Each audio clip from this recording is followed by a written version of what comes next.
freaking widow's peak running away from my forehead. Welcome to Conscious Guys Get Laid More, where if you don't have self-confidence, you ain't getting laid. Episode 22. I think you said 23. Oh, we are 23. 23. You just told me 23. You're the counter. Oh, gosh. I can't remember. Welcome. My name is Lyndon. This is Andy. We're in my sauna. I'm sorry, my garage. Yeah, we really need to upgrade sometime. Once we have somebody, when should we upgrade? We need to give ourselves a. Well, we already know that when we do 100, we're going to go into record on a boat. We're going to record on a boat, and from there, we're going to get sponsors. Yeah, automatically hanging out on a boat. Who should be our sponsor? I don't know. Conscious. There could be a wide gamut of sponsors with our topic. We're talking about mindfulness and consciousness and reality versus perception, and we're also talking about sex and getting laid. All kinds of cool stuff. I like it. Yep. All right. Birth control. Oh no. Maybe we could get it straight from Planned Parenthood. Yes. I went to Planned Parenthood once. Yeah? What was that like? Yeah, that was amazing, actually. Why? I found out when I was married, my ex cheated on me. And I went to go see if I got a disease. Oh, yeah. And got to learn about diseases. Yeah. And particular diseases. Yeah. Because I was at risk. And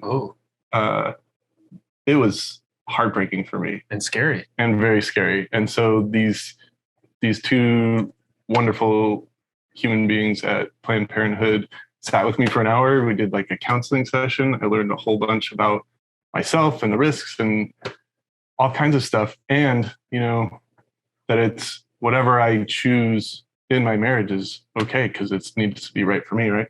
Right. It was really incredible. Right. Very empowering. I felt so supported and empowered. That's cool. Yeah. So what was the verdict? Oh, I got divorced. Oh. Whatever you want in your marriage is good. We're getting a fucking divorce. I got out unscathed. Clean slate. Clean. Absolutely 100%. That's great. Yep. And I got a divorce. Oh, that was hilarious. That was right for me. Anyway. Good. Nice, dude. What else we got? What else we got? I just got done. I don't know. When are we going to post this? We're going to post this next week. So this will be after our week of learning, or maybe even 2 weeks from now. Either way, yeah. I just got done with Productive Learning, doing our week of learning. So we're doing a 3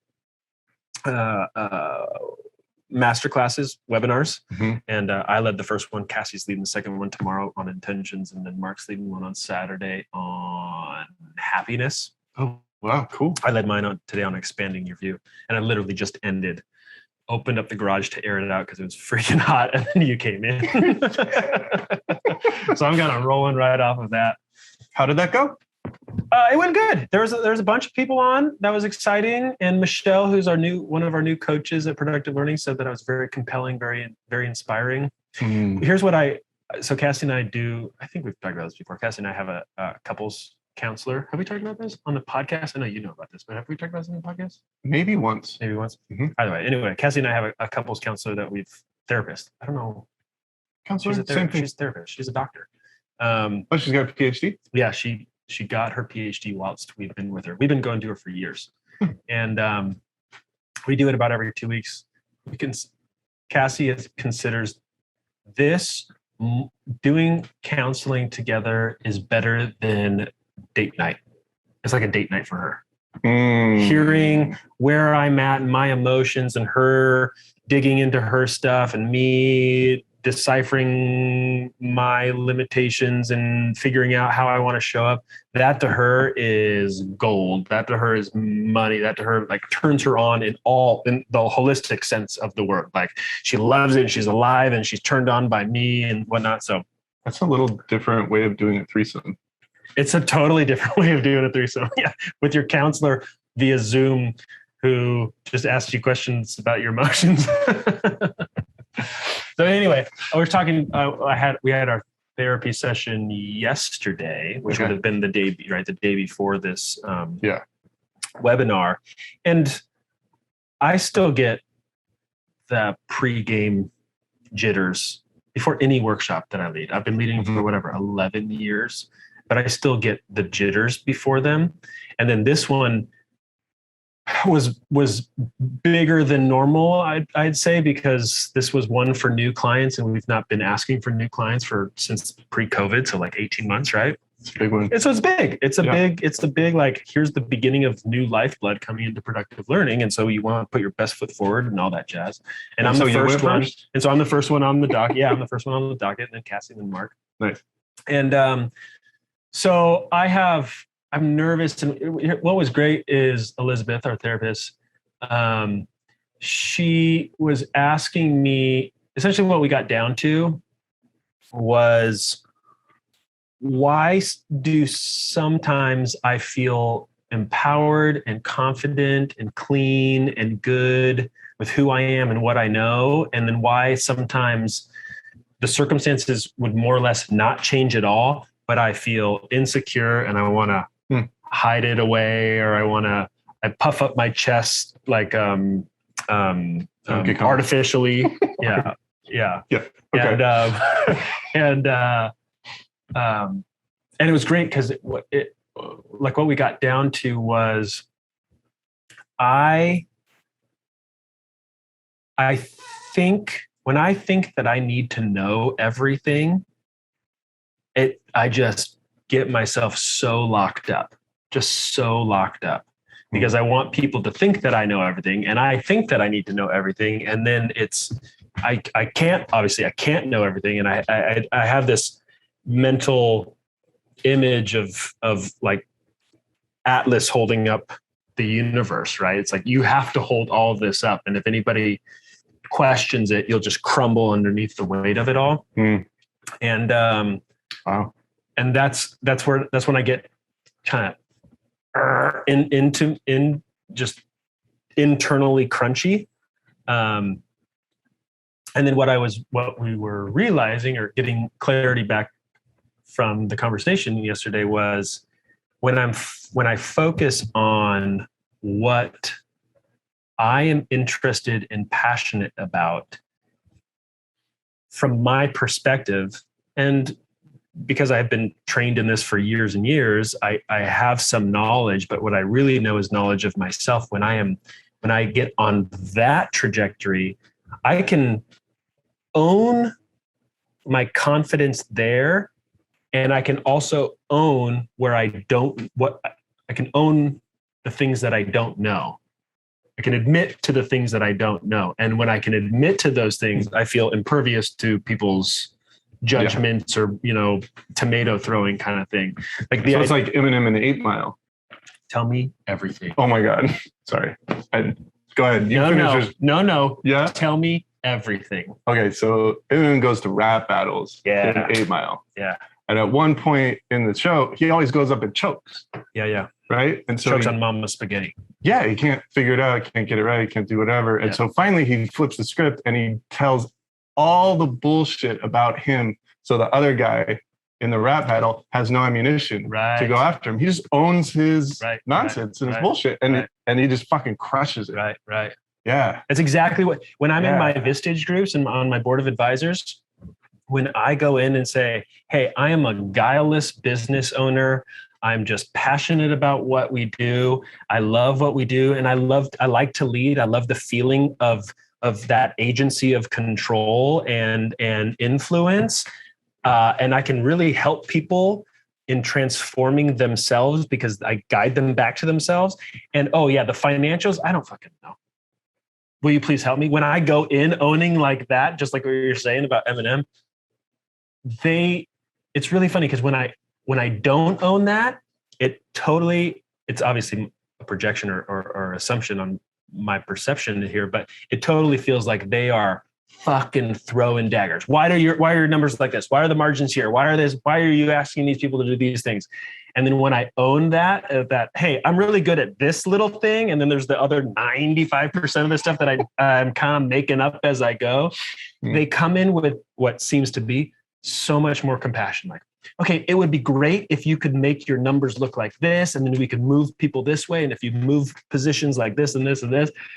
And I can't tell if it's totally my perception of that's how I hear them, or if I've actually influenced the situation in a way where they're no longer attacking, trying to win the who's right battle. It's the, oh, he said that he doesn't know this. And so let me actually come in compassionately and say, hey, how about this, this, and this, and this? It's fascinating. And so what was interesting yesterday was she was asking, so why sometimes confident and why sometimes fearful? Yeah. And I got this image in my mind of, and you'll get this because you're an outdoor guy, right? Is like whenever you're approached or you're in the encounter of a wild animal, like a mountain lion or a bear or a snake or whatever, you're never supposed to turn your back on it, right? You're always supposed to, you look at the thing, you let them know we are here, and then you back up slowly, right? Facing the mountain lion, facing the thing or whatever it is, because turning your back is essentially the way in which they're going to attack, right? So you don't give them that. And so it feels many times when I'm wanting to have that, I know everything, and I don't want you to know that I don't know everything. I'm trying to only show my front to them. I don't want them to see my backside where I could be exposed. And and I get this image of me like opening the curtains on a stage, and it's like, ta-da, here I am. And I'm trying to have them not be like angry with me. And what was just great insight, which I kind of already said, but it was that when I get lost in thought on something that I'm passionate and interested about, like if I just go on to my soapbox about what the mind does and how it can only see certain things and not see certain things and whatnot, I essentially turn my back to them. Like you could attack. Okay.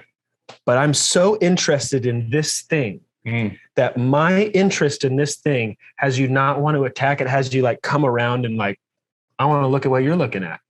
I want to see what's going on with you. And so it's funny because I essentially expose myself, but in the because I'm so passionate about whatever, you then have a chance to fire bullets at me like, that's stupid, that's lame.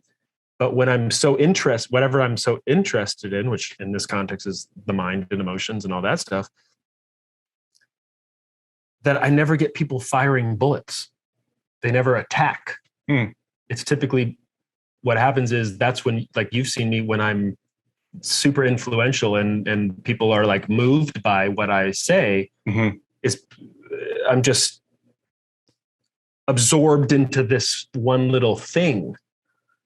So it was a wow. Yeah, it was really it was such a visual of what the experience is like when I'm trying to shield myself. It takes an exorbitant amount of mental and emotional effort, and then I'm exhausted and I'm scared the whole time and nervous. And when I expose myself and say, here's what I'm good at, here's what I do not know, and I'm going to talk about what I'm interested and good at and just get lost into it, I've become very influential. I can lead a room. I can lead people.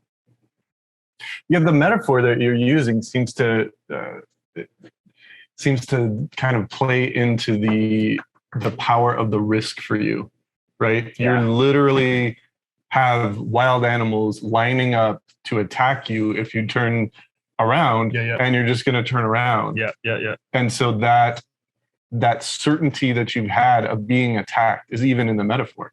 Like you're certain every single time that that's going to happen, but your ability to actually risk that gives you a power that actually transforms the risk into exactly what you want. Totally. Right? Yeah. Oh, that's the angry bunny becomes the happy bunny, doesn't attack me. Happy bunny. Yeah. I say that because I just watched what was that movie? The Secret Life of Pets.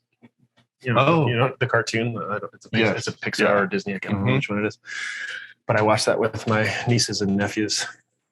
And awesome. The bunny is the leader of the bad the bad bad pets. batch. The bad pets. It's all the pets that got neglected that now live in the sewers. Is that whose voice is that? Isn't it? What the hell's the short guy's name? Yeah, the comedian. Yeah. Not Chris Rock. No. Not The Rock. No. He's friends with The Rock. Yeah. And does movies and shit with all him, that. right? He's in Jumanji. Yeah. Yeah. Fuck, that guy. what's his name? Well, Kevin Hart. Kevin Hart. Yeah, he's funny. He's very funny. That's that guy awesome. is a workhorse. Holy cow! He puts on a comedic special and a movie and other shit once a year. Yeah. Boom, boom, boom. Cranks it out. He does, and he's so smart in his humor too. Yeah. Like the way he builds and connects and kind of layers on, it's fucking phenomenal. I think he's funny. And his expressions. Anyway, so that's pretty awesome, dude. And so how do you feel about your performance then today? I felt really good. And Michelle's in our debrief afterwards, she kind of confirmed what I was feeling about myself, which is nice, right? I have a perception, but it's kind of like, how, I don't know. But then she actually got on the phone and said, wow, that was really powerful the way you said it. Because there was probably 2 or 3 times where I got up on my soapbox and talked about how the mind cannot see things that it is not programmed to see, even if it is sitting right in front of you. And I'm got absorbed in the example. I mean, this is the 1:13:31 example. Oh, it's nice. Such a simple fucking example, but how it's brilliant. It's brilliant, right? It's so brilliant. It's so simple. And so I just got lost in that. And then, and I think 2 other places. And I feel good. I feel it's those feelings of like clean power. You know what I mean by that? It's not power out of anger or vengeance. It's like power as in, yeah, I feel fucking, electric. Nice. Yeah. Okay. Yeah. Sometimes for me, that power, that empowerment feels like a gift. Like I feel so powerful when I can share something in a way that lands with, or rather than on, someone else. You know what I mean? So like if I told you how thin your widow's peak is, like that would be kind of landing on you. but if I share, how swarthy and sexy you are when you're getting to an age where you're lovely, like that would be a gift for you. God. Oh my God, that was so good. I don't even know what you said after you talked about my widow's peak. It doesn't matter. It wasn't as great as the widow's peak part. Oh, that's so funny. That's awesome. So like some of the things that we do in productive learning is like talk about how replicable that is, right? You just built evidence of going out and being influential and feeling and experiencing yourself differently than you were worried about the night before. Right. The circumstances and the prep that you did in the threesome with your therapist and everything like that doesn't sound replicable to me. Like, but what would be replicable? Who would you need to be to be able to do that over and over and over again? Yeah. Well, the thing, if you wanted to, even. Yeah. Well, I definitely want to. I love the feeling of it, and I think that like Cassie is turned on by the person that is confident. She is. I even said this in the therapy session yesterday. Cassie questions our marriage when I get into my insecure thing. And it's not like, am I going to leave him? It's like, what the fuck is this guy? Come on, The therapist thought that was really funny. Like what I talked about with the therapist, the metaphor and the visual were very new yesterday with the therapist, but the concept was not new to me. And the concept is so freaking tried and true. It sounds cliche, but I think what is replicatable is, what do I know, and own that. And all the things which are way more, all the things that I do not know, which are way more than the things that I know, fucking own that. own that with confidence, which is where it's counter in my immediate response. I want to abdicate and shield the thing I don't know. And actually it's be confident in the fact you don't know it. And when I do that, that's what I need to replicate of myself or replicate in the situation is you can be confident about everything. Yeah. It's not be confident about only X and then try to deny Y. That's where I get like, I have to play the what do you call the shuffle game? The cup game? Yeah, isn't that called like shuffle? Yeah, whatever. It's like where you have to shield the ball. Yeah, you have to shield it. You have to be secretive. You have to chess mate around or chess play around it. And when I'm just confident in the fact of like, yeah, I'm pretty fucking good at this area of my life, and this stuff I am B. Maybe. How'd you do it? Yes, or earlier today in the thing. Did you do it? Or did you just do it on your own before stepping into the... Did you do it out loud in front of the audience over the webinar? I didn't. I thought of... Well, it didn't come. But what I thought about was... Wasn't that great for you? What I thought about in my preparation later last night after our therapy session, and then when I did a quick little run through this morning, was I had the thought of I may let them know that. I may do Eminem style of, guys, here's what I'm really great at. I'm also a business owner, learning how to do that, figuring out how to do that. I'm also a husband and a father, learning how to do that, figuring that out of the way. And I had this I kind of talked through like owning this other part. And as you well know, the way in which I lead a workshop or a training, it's kind of like I've got the bullet points of what I want to cover. Yeah. But if it doesn't naturally flow into that, I don't cover that bullet point. And so it didn't naturally flow into that. But I think because I rehearsed it, I owned it myself. I didn't need to necessarily just by happenstance own it with the audience. Yeah. Then I still. So it wasn't that it was hidden.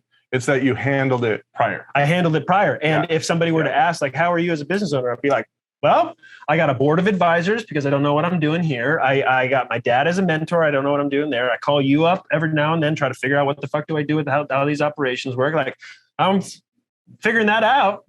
We're still alive through the pandemic. We're an in-person event organization and we're still somehow together. So I like to think that we figured something out, but fuck, I don't know what I'm doing. We're figuring it out.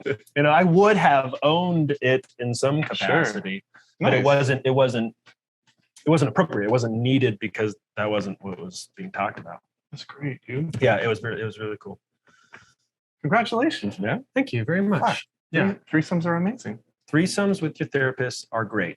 Note that, everybody. Note that. All right, since we're on you, let's talk about in episode 21. This is 2 episodes ago.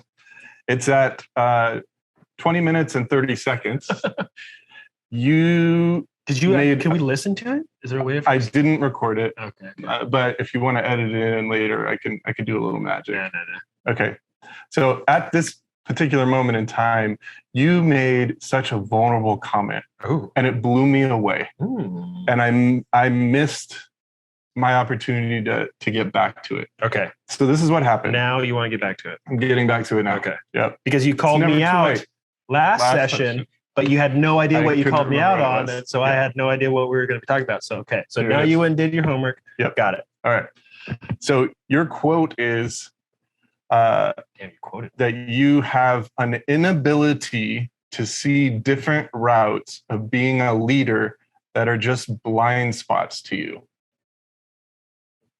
And and then you said, it doesn't occur to me, or I get insecure about showing up that way. And that blew me even further away. Double blow. And I'm like, dude, that is so amazing. And you said, yeah, so my first car was, and we just switched topics into something completely different. And I'm like, what just happened? Well, do you know why we talked? Do you remember the lead up? Because we were talking about values we inherited from our parents.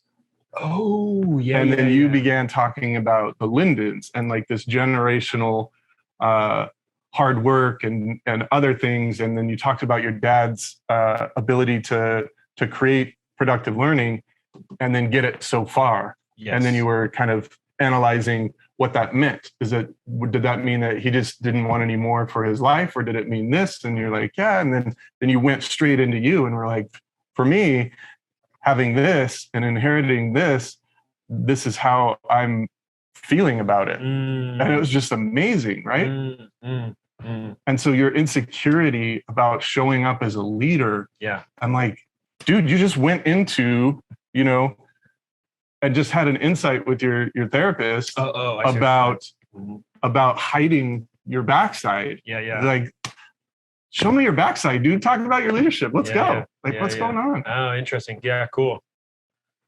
Yeah. What is your insecurity about showing up that way? So it's funny because when I like to read, I am answering your question, but I'm giving context to it. I like to read biographies. I like to read history because I like to see how people must have thought about the situation. I think we talked about this a while back when I was talking about Lincoln.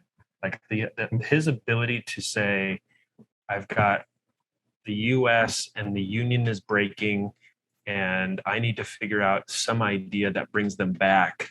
And instead of like essentially attacking it, he the Emancipation Proclamation was this idea that just went over the top of everything, superseded everybody's idea of how far you could go to try to win the war. And like, how does somebody think like that? And that was fascinating to me. So I loved reading about that. I think like the great book on that one was Team of Rivals. And I really like the Shackleton story, Ernest Shackleton, when he was trying to traverse Antarctica. And why I like it is because I think I grew up, and maybe this was learned from watching people and just assuming, but it seemed to me, and like watching sports and coaches, right? It seemed to me that the coach or the leader always knew what to do. Like the football coach. You lost the ball. Great. I know exactly what to do. The defense is going to do this. Okay. We got the ball. Okay. Now the offense is going to make these plays. Right. And, or the leader in the business, just, they figured out, okay, you got to make this machine and this contraption, and then you do this. And that's how Ford became so, prolific. Right. And I think I grew up with this assumption, and I still grapple with the assumption, if I don't check it, that a leader needs to know the next step of what to do. And so when I step into leadership and I'm not thinking, if you will, I'm not paying attention to my thoughts, I should say. Okay. I think that I need to know what to do. I think I need to, when Betty Jo or Mark or you or a client asks a question, I need to have the answer. I need to make the decision. I need to know what we're going to do next month and where we're going in 6 months and 12 months and what our 3-year, 5-year, 10-year plan. Like, I need to know. And it throws me back into what we were talking about earlier. Oh, I want everybody to think that I know and not admit all of the other 90 to 95% of the shit that I do not know. I can't admit or own that stuff. And so I think my comment there was, I don't know.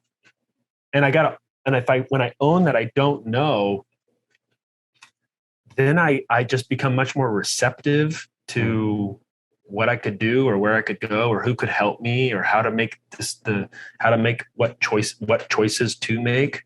But it has the experience for me of being very, it causes a lot of fear because I feel like I expose my backside. Yeah. Right. I feel like that's okay. Well, the president, like Mark would be like, you, the president, don't know where we're going. Why the fuck am I in this company? I don't want to be in this company if the president doesn't know where we're going. I need to be in a place where there's confidence and leadership and they know where they're going. Like that's what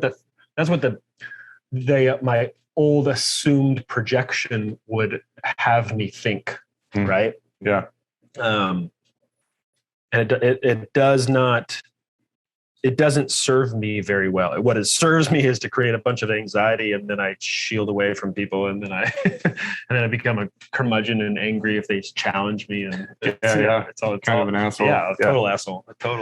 So if you've read all these amazing books about leaders and what they've done and what they've known, and through that lens, can you go back and, well, let me ask a different question. What kind of leader do you want to be then? Well, I think I know where you're going with the first question. Yeah.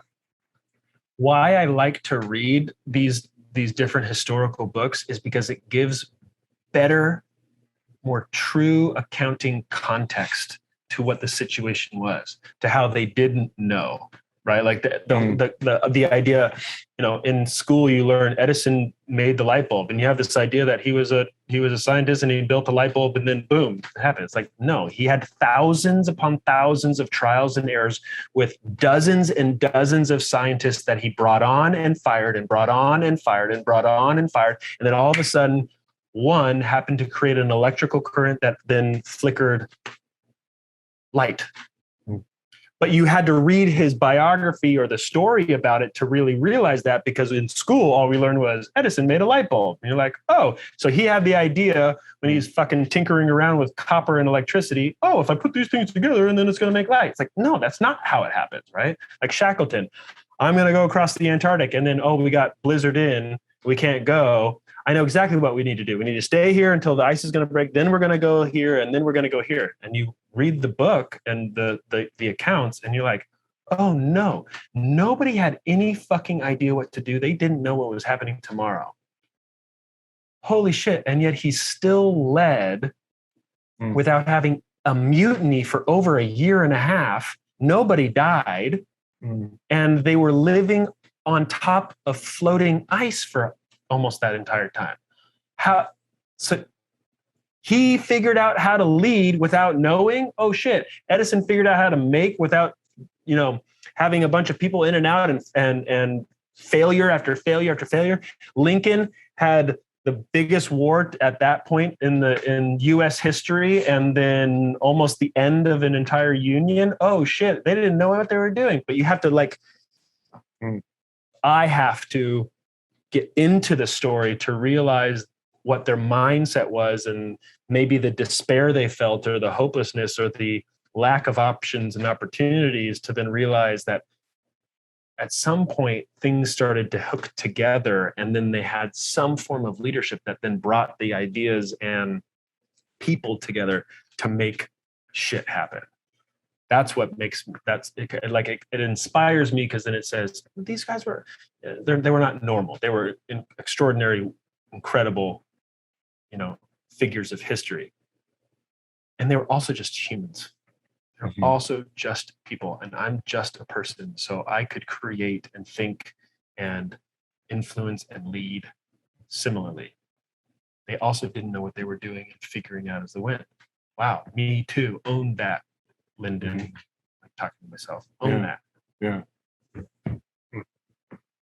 So is there something that you do know now about leading or about yourself that you're working on or figuring out, or a style of leadership that you're attracted to? The thing that I'm working on a lot now is I with where I want the organization, Productive Learning, to go, it cannot ride on my coattails or just my influence or just my hard work.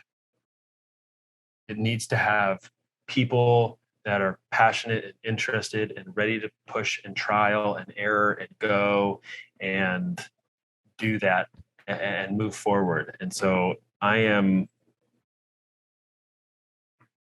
moving from what I think that there was this, going back to a couple of the episode on our historical legacies. My dad, he is a great leader, and he also likes to control.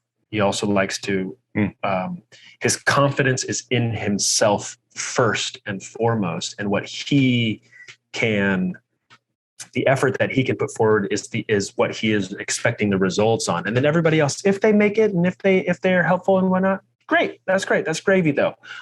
He's going to make sure to just provide for himself, which is not bad, but there's within that, at least the way in which I've assumed the adaptation of that legacy passing down is less relying and trusting on others to help hold the baton and carry it forward and push and create ideas and drive to new things. And so it's, it's just it's this feeling of how do I lead and be okay not controlling and not knowing. I don't know exactly how that works. I don't know exactly what, but I do know that I want something like this to happen. So can I keep inspiring people to move forward with an idea that they have that's at least in alignment with what I want? But then I have to keep admitting, I don't know. And that's where it's like, oh God, I don't want to fucking say that. Like Mark is a great example. He's an incredible trainer. He can talk about this work for hours. He would be great. He's going to start a podcast whenever he's going to start a podcast, but he has a disbelief in social media and online presence. And I don't know if it's a disbelief. It's a disbelief in the methodology. He doesn't get it. He doesn't know it. He's not comfortable with it. And there's also his own distaste of it because of, the social media documentaries and everything that all of us have watched, and we're all fucking in a little fear of it, right? That's weird. And I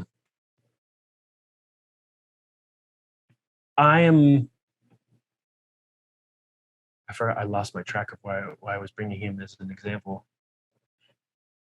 You need to admit that you don't know. Oh, yes. Oh, thank you. Yeah. He's looking, his resistance. We had this great, come to Jesus conversation a week or two ago of, he knows that I keep saying, hey, go put on your High Achievers podcast, start it. It doesn't have to have a bunch of followers. It's just a practice. Just put it out there. You don't even have to post it if you don't want to. Yeah. Andy and I are now on 23 and we got followers.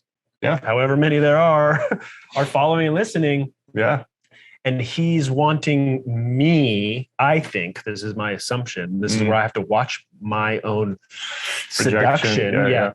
Projection and seduction back. He's wanting me to know the exact methodology for when I put a podcast out, how many followers and listeners are going to do that. And then how many people are going to download something. And then how many of the downloads are going to turn into a registration into our, decoding the mind. And then those are going to convert into a year long that he's going to lead. He wants to know the exact equation before he can step into that first part of the system. Yeah. And I can tell him, I keep admitting to him, but it keeps like wanting me to say, oh, I can tell you. I don't fucking know. I can tell you the concept. If we can put out great content that's interesting and valuable, and I have a good time, like you have a good time on this, and if he has something similar, it's a total, build it and they will come idea. But exactly how, I don't know, but we're not going to figure it out until we go. And so I have to keep going into this. I don't know, Mark. I don't know. And every time that I have to do that, I have to womp that up and remind myself, here's what you do know. And he's totally right. You don't know this.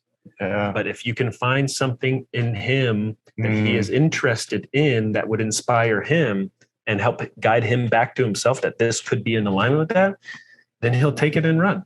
As you've seen him in the past, when he gets inspired on something, the guy fucking moves mountains. He does. He fucking moves mountains. And then when he's not, nothing happens. And it's such a great example of the power of the mind.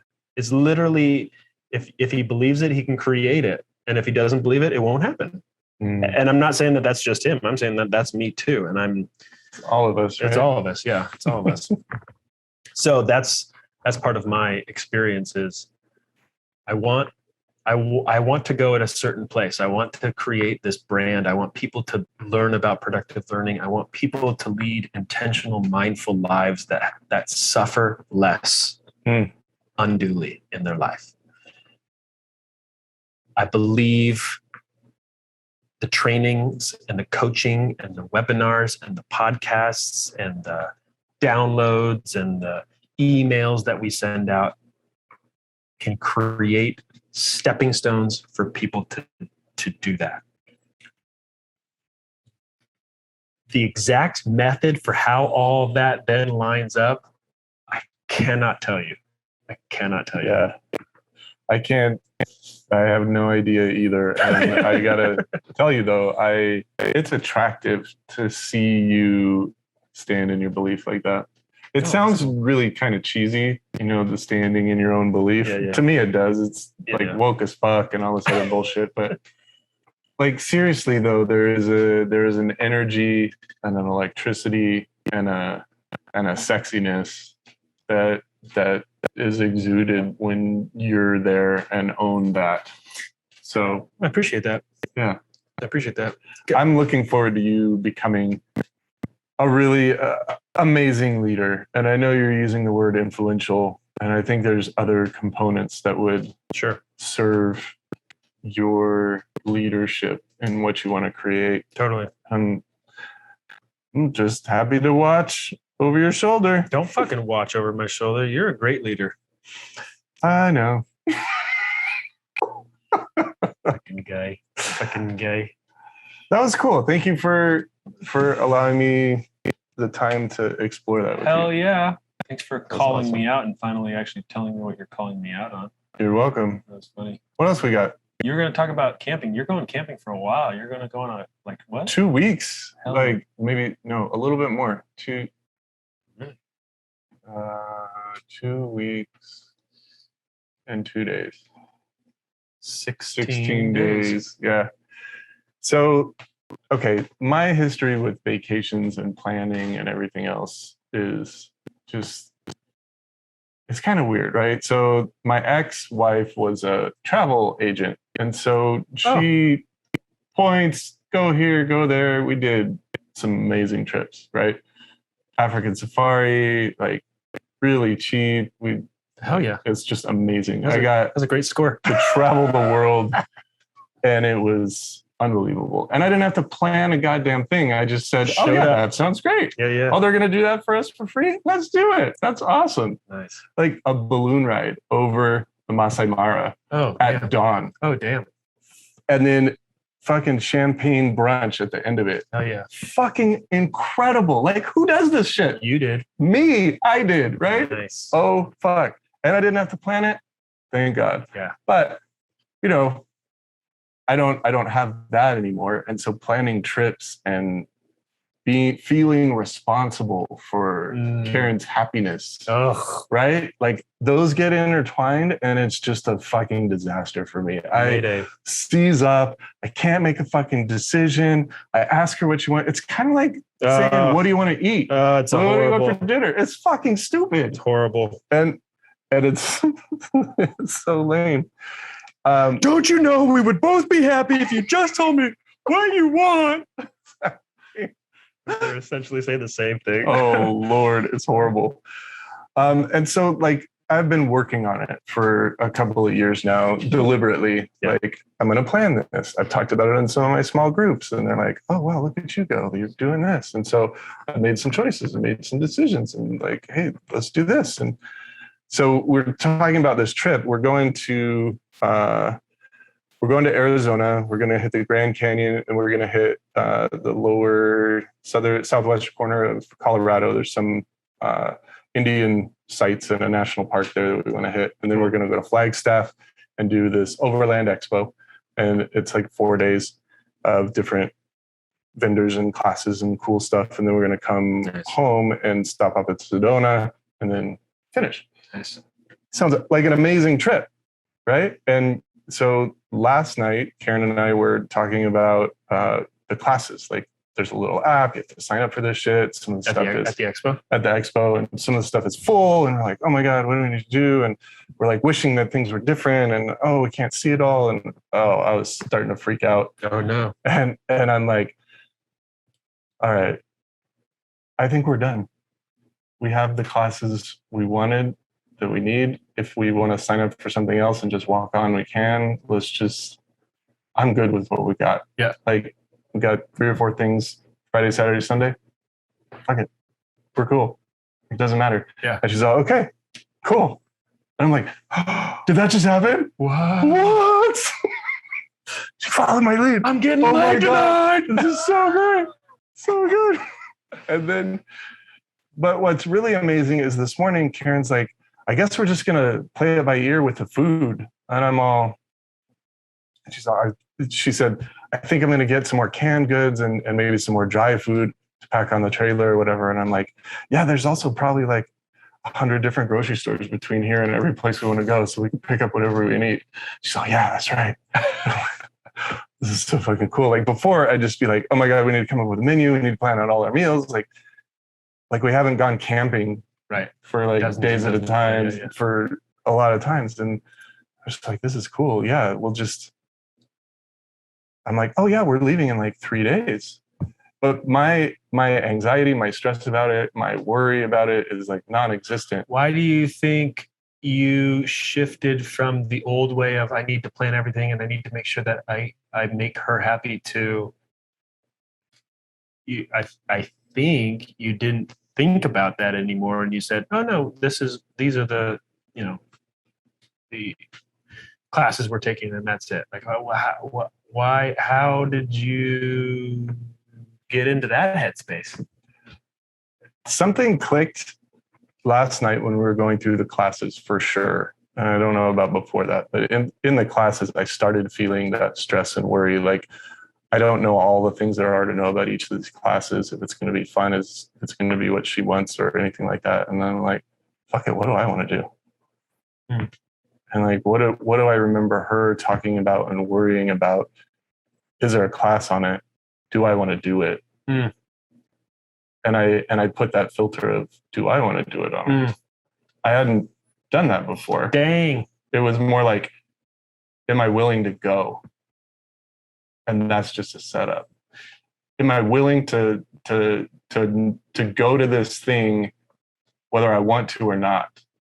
And like, let me just do I want to? And then if she wants to do something else, she can ask me about it or talk to me about it. I'm not going to take responsibility for that. Yeah. But I will consider what I know of her and what she's concerned about. Sure. And if I would go. Right. And that was just it just clicked. Just clicked. Fucking weird. Light bulb on. Yeah. It essentially illuminated. Essentially all the other things that were dark and weird and gray all of a sudden just kind of disappeared. Yeah. Fuck yeah, dude. Yeah. And then I went back through the list, and that's when I said, oh, we're good. I'm in on the classes I want to do. I think we're done. So cool. And then I did say, if you want to take another look through and see if there's something else you want to do, let me know, and we can see if we could do it. Right. That's fine with me. Yeah. But I've got what I want. Hell yeah. Like, that was so weird. And it wasn't like no, you can't do anything else. Yeah. Which is kind of where I would go, because there's a need sometimes for me to hold. It's weird. Maybe you can help me kind of sort this out, because I just started looking at this, right? There's sometimes a need for me to make something else wrong so that I don't have to do it. Yes, I do experience that from you. Yeah. Yeah. Sucks. Yeah. I don't like that about me. Yeah. I don't like that about me and my relationships. Yeah. Because it doesn't have to be wrong. I just can say, I don't want to do that. Yeah. Yeah. So what do you think you need to sort out through that? Because that was very clear. That was great. I just wasn't sure if it was going to be clear or not in my explanation, but maybe there's some. I don't know. I don't have anything else to add. I could just elaborate from what I know. Yeah. And I think a lot of people do this. I do it too, but you can condemn something when you're uncomfortable or when you don't like it. And I've noticed when you and me too. So everything I'm saying about you is totally first person communication, right? When I talk about what I want Mhm. and where I want to go, there's not a right or like it takes away this idea of right or wrong, and then people the combativeness about it. Did I ever told you about? Did we? I just talked about this. I can't remember if this was in my CLC or if this was in the podcast. Did I tell you about the Dalai Lama? Mm-mm. No. Okay. I've told you before. I went and saw the Dalai Lama speak. Oh. Up in Seattle. You know that? Uh, Yeah, I saw the Dalai Lama speak maybe. up in Seattle. This was years ago. Mhm. This was back when I was in college. Okay. And he was there. Dave Matthews was there. And then there was, Did they sing together? I want to say it was Katie Couric. Is that Oh. is that the news reporter? Yeah. I think she was interviewing them. Them. Well, it was Okay. first just the Dalai Lama, and then Dave came out, and then they were kind of both talking, and I think it was Katie Couric that was Okay. asking, it was doing the interview. So, Sure. there was a conversation. That was a while ago. Yeah, exactly. Yeah. And 12, 15 years ago or something like that. Okay. And she just like, I don't know if you want to say standard news reporter or whatever, but she's pressing him in ways to kind of almost expose, Mhm. right? Expose where he has a fault in his thinking or where he's not all that he's, he kind of like ask him a question where it's an either or, and both of them are going to make him look bad in some way. Right, So he's essentially, if you just go with the question, he has to look bad in some form or fashion. Right. And what was fucking brilliant of this guy Yeah. was, and I believe because of his teachings and his understanding of the mind and Buddhism and all this stuff, and his full devotion to the concept of compassion, is that he would only answer with where he wants to go, what he wants to see. So he'd in some way almost disregard her question, because he would point to, this is what we could create in the world. This is what the mind could do when you meditate and when you focus on compassion. This is what brothers and sisters could have. Brothers and sisters, like general people, right? Yeah. And it just had this every single question, because you'd sit there in this anticipation whenever she was done with her question of like, oh fuck, how's he going to answer that? Like, damn, he's trapped. And then he would just answer with this over the top, but it wasn't like politicking where they don't answer the question and they just like totally shield away from the truth of the question. Yeah. He was answering the question, but from a higher, cleaner, better place about an inspirational thing to attain. Yeah. And I was just powerful. It was just super powerful. And so that's I hear you, and I'm equating you to the Dalai Lama. Oh shit, that was a compliment. Yeah, that was Nice. a compliment. That's a long-winded compliment. That's amazing. Yeah. Is that there's just like an idea of what do I want, and let me speak to that. Because then it takes away like, what do you need to make you happy? What do I need to make me happy? What do they need? How do we? It's like gone. Hey, what if we created this? Oh shit! The people can get on board or get off board. We need to. Yeah. And so I've seen you do that over and over again, and it sounds like you kind of did that last night in a way of, here's what I want to create. This is the experience. I only need these 3 classes. Would you like something else? You can join in what I'm creating here, which is I'm creating fulfillment for myself Nice. at the expo. That's so great. Yeah. Thank you for that reflection, because that's, I haven't seen that part of me or recognized the consciousness of that before. And you saying that I've done it several times is pretty amazing, because I do value that kind of ability, because many times I do feel, and I get trapped my own self in that either or, black or white thinking, right? And right or wrong and all that kind of bullshit. But there is so much more when you elevate out of that. It's great. And here's actually, I used to see it the most if there was a question, like if it was in a staff meeting or something, and the question was asked of me, kind of a challenging question, like, why are we doing this? Why are we doing this tactically this way or whatever? And I would give a little bit of a response, but then you would come in and you'd come in and you talk about what we're creating. Where are we going? Here's the machine we're building. Here's the thing of why you're asking about these policies, but I want you to think about over here. Oh yeah. And I don't know exactly what had you go into that state of mind. Here's my assumption though, just as, cause I got to benefit from that. Cause it is that, and this is maybe a dramatic way of saying it, but the bullets weren't fired at you. They were fired at me. Yeah. And you came in to say, I got it, Linda. Like I'm shielding you because I'm thinking clearer than you because you're taking the fire, and let me then distract those people firing. They're not firing, it's like our staff, right? But you know what I mean? I get it. Let me tell them about this awesome thing over here, which is why when they're asking about that little policy, it's a distraction. It's a distraction. It's negligence. It's not negligence. It's negligible. Negligible. Thank you. Yeah. And so a lot of times, and that's when I felt like, fucking Andy and I were fucking tag teaming through these conversations and through these staff meetings and whatnot. It felt really good. So that's what I noticed when you would show up that way. So I always I had an assumption, and because you always talk about it in different ways, even the way in which you talked about it feels like a gift. You and giving and being there. We talked about that with the legacy, just like your dad showing up, and you are always just showing up and being there.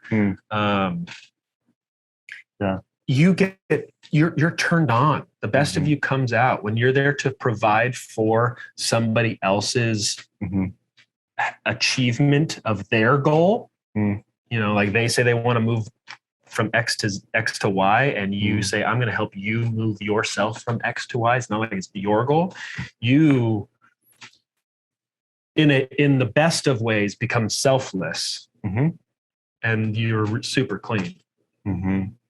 Yeah. Which is weird, I guess. I'm thinking out loud, so I don't know where this goes with you. I'm wondering if that's true. The conversation that we just had about last night, and I'm going to make sure to take care of myself, and I only care to go to these 3 classes at the expo.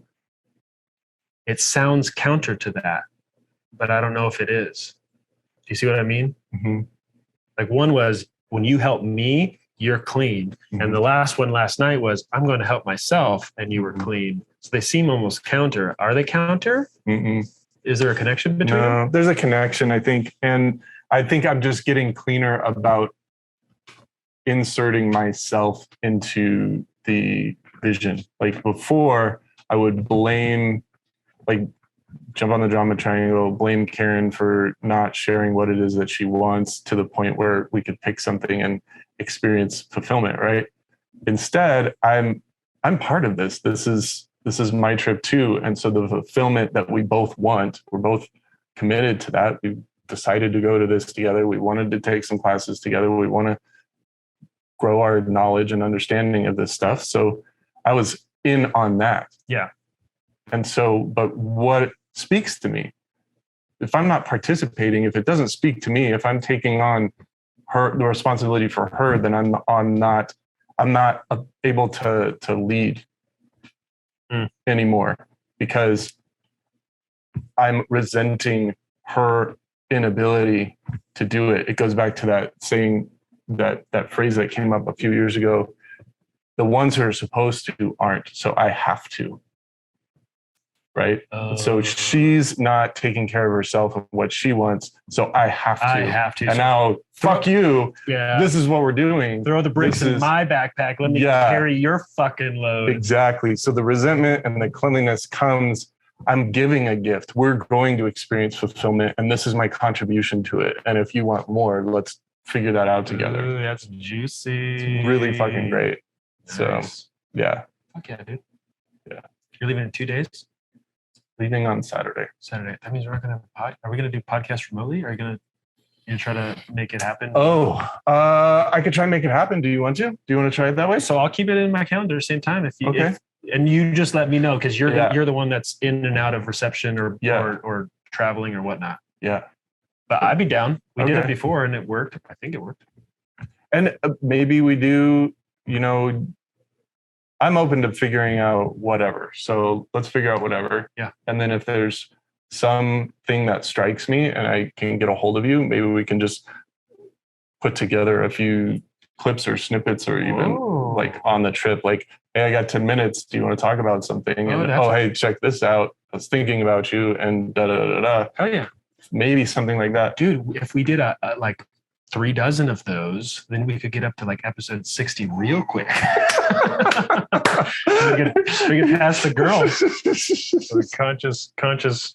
What are they on? Conscious girls. I think they're at the 50s. I think they're in the 50s. Oh, we're gonna pass them quick. Oh, yeah, we are. Because they're freaking like once a month right now. Yeah, they aren't even wanting to do part 2 of our long-awaited like revisiting that. Ridiculous. Fuck that shit. I know. That's why we're gonna freaking take over the world.